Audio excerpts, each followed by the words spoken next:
Hi friends, welcome to the channel. ನಿಫ್ಟಿದು 5 minute time ಫ್ರೇಮ್ದಿಂದ Nifty 50 expiry ಆಗೋದ್ರಿಂದ ಏನಾಗುತ್ತೆ, ನಮಗೆ ಯಾವುದೇ ಥರ ಒಂದು ಪ್ಯಾಟರ್ನ್ ಸಿಗೋದೇ ಇಲ್ಲ. ಮಾರ್ಕೆಟು ಸೇಮ್ ಜೂನಲ್ಲಿ, ಇಷ್ಟೇ ಜೂನಲ್ಲಿ 120 150 ಪಾಯಿಂಟ್ಸ್ ಜೂನ್ನಲ್ಲೇ ಮಾರ್ಕೆಟು ಪೂರ್ತಿ ಸೈಡ್ ವೇ ಆಗುತ್ತೆ. ಈ ಥರ ಸೈಡ್ ವೇ ಆಗಿ ಕ್ಲೋಸ್ ಆಗಿದೆ. ಸೊ ಇವತ್ತು ಪೂರ್ತಿ ಸೆಲ್ಲರ್ಸ್ ಡೇನೇ ಅಂದ್ಕೊಳ್ಳೋಣ. ಯಾಕಂತಂದರೆ ಪೂರ್ತಿ ಇವತ್ತು ಸೆಲ್ಲರ್ಸು ಯುದ್ಧನ ಗೆದ್ದುಬಿಟ್ಟಿದ್ದಾರೆ. ಸೊ ಅದಕ್ಕೋಸ್ಕರ ಬೈಯರ್ಸ್ಗೆ ಯಾವುದೇ ಥರ ಅಲ್ಲಿ ನೀವು ಯಾವುದೇ ಪ್ಯಾಟರ್ನ್ ಬಂದಾಗ ಎಲ್ಲಿ ಟ್ರೇಡ್ ತೊಗೊಂಡ್ರೆ ಬೈಯರ್ಸು ಲೂಸ್ ಮಾಡ್ಕೊಳ್ಳೋಂಥ ಚಾನ್ಸಸ್ ಇದ್ದೇ ಇರುತ್ತೆ. ಸೊ ಅದಕ್ಕೋಸ್ಕರ ನಾವು ಮೊಮೆಂಟಮ್ನ ಕ್ಯಾಪ್ಚರ್ ಮಾಡೋದ್ರಿಂದ ನಾವು ಮೊಮೆಂಟಮ್ ಕ್ಯಾಪ್ಚರ್ ಮಾಡಬೇಕು ಬೈಯರ್ಸು. ಮೊಮೆಂಟಮ್ ಕ್ಯಾಪ್ಚರ್ ಮಾಡಿದಾಗ ಮಾತ್ರ ನಮಗೆ ಟಾರ್ಗೆಟ್ ಸಿಗುವಂಥ ಸಾಧ್ಯತೆ ಇರುತ್ತೆ. ನಾನು ಎಕ್ಸ್ಪೆಕ್ಟ್ ಮಾಡ್ತಾ ಇದ್ದೆ. ಸೊ ಮಾರ್ಕೆಟ್ ಈ ಥರ ಇನ್ಸೈಡ್ ಕ್ಯಾಂಡಲ್ಲು ಬರಲಿಲ್ಲ. ನೆಕ್ಸ್ಟ್ ಅಪಾರ್ಚುನಿಟಿಗೆ ವೇಟ್ ಮಾಡ್ತಾಯಿದೆ. ನೆಕ್ಸ್ಟ್ ಅಪಾರ್ಚುನಿಟಿ ಯಾವುದಪ್ಪ ಅಂತಂದರೆ ಈ ಥರ ಕನ್ಸಾಲಿಡೇಷನ್ ಆಗ್ತಾ ಇರುತ್ತೆ. ಮಾರ್ಕೆಟು ಕನ್ಸಾಲಿಡೇಷನ್ ಆಗಿ ಸ್ವಲ್ಪ ಹೈಯರ್ ಹೈ ಪರ್ಮಿಷನ್ ಮಾಡ್ಕೊತ ಮೇಲ್ಗಡೆ ಹೋಗ್ತಾ ಇರುತ್ತೆ. ಸೊ ಅವಾಗ ನಾನೇನು ಮಾಡ್ತೀನಿ ಅಂತಂದರೆ ಈ ಥರ ಒಂದು ಟ್ರಯಾಂಗಲ್ನ ಡ್ರಾ ಮಾಡಿ ಇಟ್ಕೊತೀನಿ. ಟ್ರಯಾಂಗಲ್ ಯಾವುದಕ್ಕೆ ಡ್ರಾ ಮಾಡಿ ಇಟ್ಕೊತೀನಿ ಅಂತಾರೆ, ಆಲ್ಮೋಸ್ಟ್ ಈ ಥರ ವೀಕ್ಸು ಇಲ್ಲಿ ಮೇಲ್ಗಡೆ ಬಂದಿರುತ್ತೆ. ಇದನ್ನು ಬ್ರೇಕ್ ಮಾಡೋಕ್ಕಾಗಲ್ಲ. ಈ ವೀಕ್ಸ್ ಮೇಲ್ಗಡೆ ಬಂದಾಗ ಬ್ರೇಕ್ ಮಾಡೋಕ್ಕಾಗಲ್ಲ. ಅದ್ರ ಜೊತೆಗೆ ಇದು 24,000 ರೌಂಡ್ ಲೆವೆಲ್ ಜೂನ್ ಆಗಿರುತ್ತೆ. ಸೊ ಇದು you can see here 24,000 round level. ಇದು 24,000 ರೌಂಡ್ ಲೆವೆಲ್ನ ಮಾರ್ಕೆಟ್ ಅಷ್ಟು ಈಸಿಯಾಗಿ ಬ್ರೇಕ್ ಆಗೋದಿಲ್ಲ ಅಂತ ಅಂದ್ಕೊಂಡು ನಾನು ಏನು ಮಾಡಿರ್ತೀನಿ, ಇಲ್ಲಿ ಒಂದು ಲೈನನ್ನು ಡ್ರಾ ಮಾಡಿ ಇಟ್ಕೊಂಡಿರ್ತೀನಿ. ಸೊ 1 ಟಚ್ಚು 2 ಟಚ್ ಎರಡು ಟಚ್ ಇದೆ.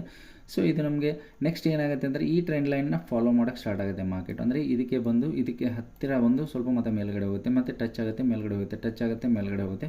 ಸೊ ಈ ಥರ ಏನಾದರೂ ಮೇಲ್ಗಡೆ ಬ್ರೇಕ್ ಆಗಿದ್ದಿದ್ರೆ, ಸೊ ಈ 24,000 ಜೂನನ್ನು ಮೇಲ್ಗಡೆ ಬ್ರೇಕ್ ಆಗಿತ್ತು ಅಂದರೆ ಮಾರ್ಕೆಟ್ ನಾನೇನು ಮಾಡ್ತಾ ಇದ್ದೆ, ಅಪ್ಸೈಡ್ ಟ್ರೇಡನ್ನು ತಗೋಬೇಕು ಅಂತ ಎಕ್ಸ್ಪೆಕ್ಟೇಷನ್ ಇತ್ತು. ಯಾಕಂದರೆ ಟ್ರೈಯಾಂಗಲ್ ಪ್ಯಾಟರ್ನ್ ಜೊತೆಗೇ ಈ ಥರ ಒಂದು ಕಪ್ಪು ಮತ್ತು ಒಂದು ಸ್ಮಾಲ್ ಹ್ಯಾಂಡಲ್ ಬರ್ತಾಯಿತ್ತು. ಹ್ಯಾಂಡಲ್ ಮೇಲ್ಗಡೆ ನಮಗೆ ಕ್ಲೋಸಿಂಗ್ ಸಿಕ್ಕಿದ್ದಿದ್ರೆ ನಾವು ಕಪ್ ಆ್ಯಂಡ್ ಹ್ಯಾಂಡಲ್ ಪ್ಯಾಟರ್ನ್ ಅಂತರ ಒಂದು ಮೇಲ್ಗಡೆ ಟ್ರೇಡನ್ನು ತಗೋಬೋದಾಗಿತ್ತು. ಆಲ್ಮೋಸ್ಟ್ 1:2 ಕ್ಯಾಪ್ಚರ್ ಮಾಡೋ ಅಂಥ ಸಾಧ್ಯತೆ ಇತ್ತು. ಯಾಕಂದರೆ ಆಲ್ಮೋಸ್ಟ್ ನೀವು ನೋಡ್ತಾ ಇರ್ಬೋದು ಇಲ್ಲಿ 40 ಪಾಯಿಂಟ್ಸ್ ಏನಾದರೂ ಸಪೋಸ್ ಈ ಏರಿಯಾದಲ್ಲಿ ಈ ಕ್ಯಾಂಡಲ್ಲು ನೆಕ್ಸ್ಟ್ ಕ್ಯಾಂಡಲ್ ಏನಾದರೂ ಇಲ್ಲಿ ಮೇಲ್ಗಡೆ ಬ್ರೇಕ್ ಆಗಿದ್ದಿದ್ರೆ ನನ್ನ ರಿಸ್ಕ್ ಆಗಿರ್ತಿತ್ತು almost 40 points. You can see here 40 points ನಮ್ಮದು ಈ ಸ್ಪಾಟ್ ಚಾರ್ಟಲ್ಲಿ 40 ಪಾಯಿಂಟ್ಸ್ ಸ್ಟಾಪ್ ಲಾಸ್ ಬರ್ತಾ ಇತ್ತು. ಸೊ ನೆಕ್ಸ್ಟ್ 80 ಪಾಯಿಂಟ್ಸ್ವರೆಗೂ ನಮ್ಗೆ ಟಾರ್ಗೆಟ್ ಇತ್ತು. ಆಲ್ಮೋಸ್ಟ್ 1:1.5ವರೆಗೆ ನಮ್ಮದಿಲ್ಲಿ ರಿಸ್ಕ್ ರಿವಾರ್ಡ್ ಬರ್ತಾ ಇತ್ತು.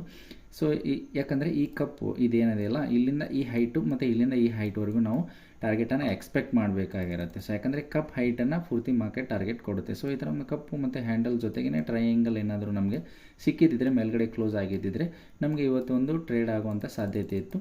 ಬಟ್ ಯಾವುದೇ ಥರ ಅಪಾರ್ಚುನಿಟಿ ಸಿಗೋಲ್ಲ, ಮಾರ್ಕೆಟು ಸೈಡ್ ವೇ ಆಗಿಬಿಡುತ್ತೆ ಪೂರ್ತಿ. ನೀವು ನೋಡ್ತಾ ಇರ್ಬೋದು ಆಲ್ಮೋಸ್ಟ್ ಪೊಸಿಷನ್ಸು ಮತ್ತು ಆರ್ಡರ್ಸು ನಮ್ಮದೇ ಇವತ್ತು ಏನೂ ಟ್ರೇಡ್ ಮಾಡಿಲ್ಲ. ಸೊ 0 ಇದೆ. ಇವತ್ತು ನಮ್ಮದು ಪೂರ್ತಿ ನೋ ಟ್ರೇಡಿಂಗ್ ಡೇ ಆಗಿರುತ್ತೆ. ಸೊ ಅದಕ್ಕೋಸ್ಕರ ಯಾರ್ಯಾರು ಟ್ರೇಡ್ ಮಾಡಿದ್ರೆ, ಸೊ ಏನು ಪ್ರಾಫಿಟ್ ಮಾಡಿದರೆ, ಯಾವ ಪ್ಯಾಟರ್ನ್ ಮೇಲೆ ಟ್ರೇಡ್ ಮಾಡಿದರೆ, ಸೊ ಎಷ್ಟು ಲಾಸ್ ಮಾಡ್ಕೊಂಡಿದ್ದಾರೆ ಅಂತ ಕಮೆಂಟಲ್ಲಿ ತಿಳಿಸ್ಬೋದು. ಓಕೆ, ಈ ಥರ ಸೈಡ್ ವೇ ಮಾರ್ಕೆಟ್ ಇದ್ದಾಗ ನಾವು ಸ್ವಲ್ಪ no trading day is also a good day. Side way market ಇದ್ದಾಗ ಆಲ್ಮೋಸ್ಟು ಸೆಲ್ಲರ್ಸು ವಿನ್ ಆಗೋಂಥ ಚಾನ್ಸಸ್ ಜಾಸ್ತಿನೇ ಇರುತ್ತೆ. ಆಲ್ಮೋಸ್ಟ್ ಅವ್ರ ಪ್ರೊಬ್ಯಾಬಿಲಿಟಿ ಇದೆ 70% ಸೆಲ್ಲರ್ಸ್ ವಿನ್ ಆಗ್ತಾರೆ, ಜಸ್ಟ್ 30% ಬೈಯರ್ಸ್ ವಿನ್ ಆಗ್ತಾರೆ. ಸೊ ಯಾವ ಥರ ಟ್ರೇಡ್ ಮಾಡಿದ್ರೂ ಸೆಲ್ಲರ್ಸ್ಗೆ ಬೆನಿಫಿಟ್ ಇದೆ. ಯಾಕಂದರೆ ಥೀಟಾ ಡಿಕೆ ಆಗೋದ್ರಿಂದ ಮಾರ್ಕೆಟಲ್ಲಿ ಪ್ರೀಮಿಯಮ್ ತುಂಬಾ ಮೆಲ್ಟ್ ಆಗೋದ್ರಿಂದ, ಮಾರ್ಕೆಟ್ ಸೈಡ್ ವೇ ಇದ್ದಾಗ ಮಾರ್ಕೆಟ್ ಪ್ರೀಮಿಯಮ್ ಮೆಲ್ಟ್ ಆಗೋದ್ರಿಂದ ಅವರು ಟೀಟಾ ಗೇನರ್ ಆಗಿರ್ತಾರೆ. ಸೊ ಟೀಟಾನ ಅವರು ಆರಾಮಾಗಿ ತಿಂದು ಮೇಯ್ದು ಬಿಡ್ತಾರೆ. ಓಕೆ, ಇವತ್ತು ಯಾವುದೇ ಥರ ಒಂದು ಟ್ರೇಡ್ ಆಗಿಲ್ಲ friends.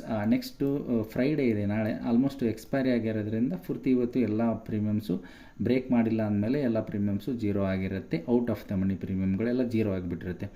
Okay friends, next Friday ಇದೆ, ನಾಳೆ ಏನಾದರೂ ನಮಗೆ ಅಪಾರ್ಚುನಿಟಿ ಸಿಕ್ಕರೆ ನಾನು ಅಪ್ಡೇಟ್ ಮಾಡಿರ್ತೀನಿ, ಯಾವ ಥರ ಟ್ರೇಡ್ ಮಾಡಿದ್ದೀನಿ, ಏನು ಮಾಡಿದ್ದೀನಿ ಅಂತ. ಓಕೆ, ಇದೇ ಥರ ವೀಡಿಯೋಗಾಗಿ ಲೈಕ್ ಮಾಡಿ, ಶೇರ್ ಮಾಡಿ, ಸಬ್ಸ್ಕ್ರೈಬ್ ಮಾಡಿ ಅಂತ ಹೇಳ್ತಾ ಮುಂದಿನ ವೀಡಿಯೋ ಸಿಗೋಣ. Thank you.